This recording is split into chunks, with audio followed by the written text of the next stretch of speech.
নিচের সংখ্যাগুলির মধ্যে বৃহত্তম কোনটি? দেখো এখানে প্রথমে আছে 0.9।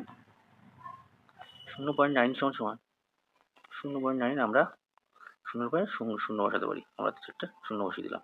তো তারপরে আছে 0.9।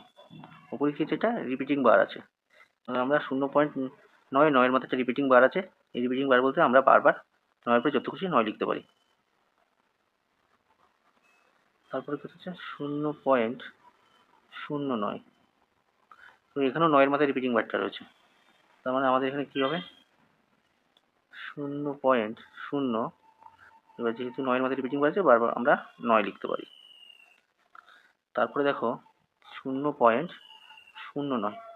দেখো এখানে রিপিটিং বারটা কিন্তু 0 এবং 9-এর মাথায় রয়েছে। তাহলে আমাদের এখানে কি লিখবো আমরা 0.09। আবার কিন্তু 0.9, এইভাবে 0.9 কন্টিনিউ চলতে থাকবে। আমরা এখান থেকে এবার কি পেলাম দেখো, প্রথমে 0.90, তারপরে কি হচ্ছে 0.99, তারপরে হচ্ছে 0.09, তারপরে 0.0। তাহলে আমাদের বৃহত্তম সংখ্যা যেটা একের কাছাকাছি সবচেয়ে বড়। এই চারটির মধ্যে বৃহত্তম সংখ্যা কোনটা?